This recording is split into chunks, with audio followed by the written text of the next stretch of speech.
할렐루야! 한 주도 은혜 가운데 삶을 살아내시는 성도님들을 축복합니다. 오늘은 증인의 삶에 대해 말씀으로 짧은 묵상을 전하고자 합니다. 저는 토요일에 한글학교 교사를 하고 있습니다. 그래서 유치부나 한글학교 수업으로 아이들을 자주 만나곤 합니다. 아이들과 함께 할 때 당황되는 순간이 있습니다.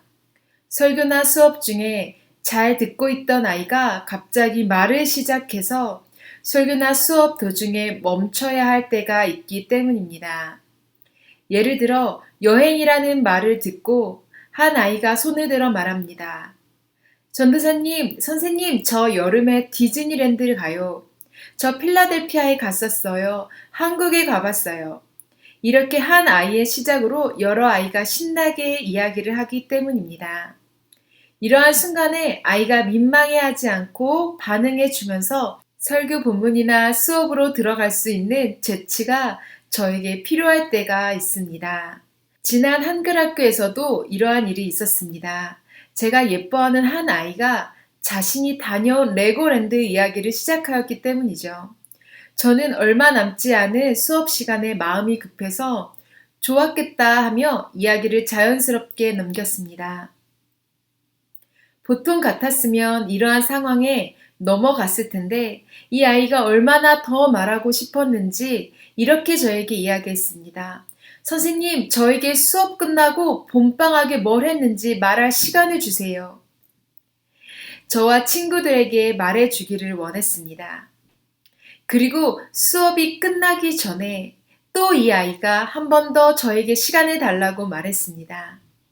그리고 수업이 끝난 후 저와 아이들에게 신나게 자기가 보고 느꼈던 것을 이야기해 주었습니다. 저는 증인의 삶이라는 설교를 준비하면서 이 아이가 떠올랐습니다. 자신이 보고 느끼고 좋았던 것을 너무나도 전해주고 싶어 했던 그 모습 말입니다. 증인의 삶을 살아야 되는 우리도 이와 같아야 하지 않을까라는 생각을 하게 되었습니다. 오늘 말씀에서 성령이 너희에게 임하시면 내 증인이 되리라 하고 말씀하셨습니다. 우리는 예수 그리스도를 주로 모시고 성령을 받아 주의 증인이 되었습니다. 2000년 전 성도들은 예수님의 죽으심과 부활하심을 눈으로 보고 만나고 만졌습니다. 그리고 승천하신 예수님을 직접 보았지요. 그리고 증인이 되었습니다. 목숨을 각오하는 스데반 집사님처럼 돌을 맞으면서도 말하지 않고는 견딜 수 없는 예수님의 십자가와 죽음, 부활, 그 감격을 전하였습니다. 이전에 두려워 예수님을 부인했던 베드로도 훗날 많은 사람들이 모인 솔로몬 행각에서 하나님이 죽은 자 가운데서 그를 살리셨으니 우리가 이 일의 증인이라. 그리고 회개하고 돌이키라 하며 담대하게 전하는 증인의 삶을 살아갑니다. 우리에게는 구름같이 둘러싼 허다한 증인들이 있습니다.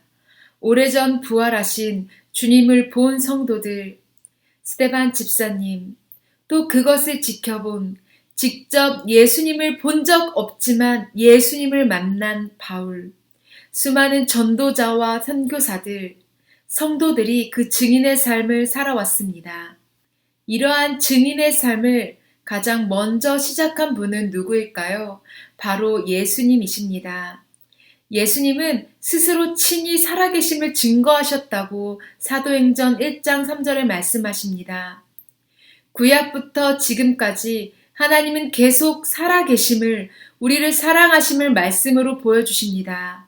그리고 그 자신의 아들을 증언의 결정으로 보여주십니다. 아들은 예수님의 증거이자 또 스스로 증언하시며 이 땅에 오셨습니다. 그리고 우리에게 말씀으로 지금도 함께하고 계십니다. 2000년이 지난 우리도 생생한 증인이 될 수 있습니다.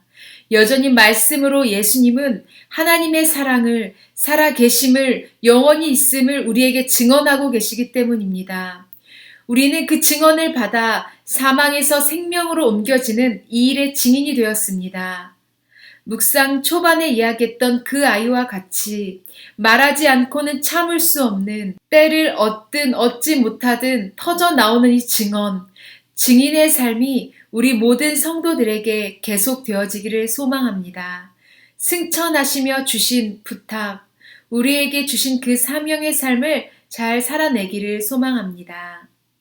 지극히 작은 자 죄인 중에 괴수 무익한 날 부르셔서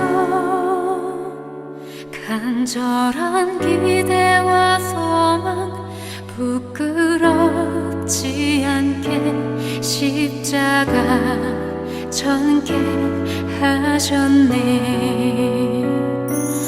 어디든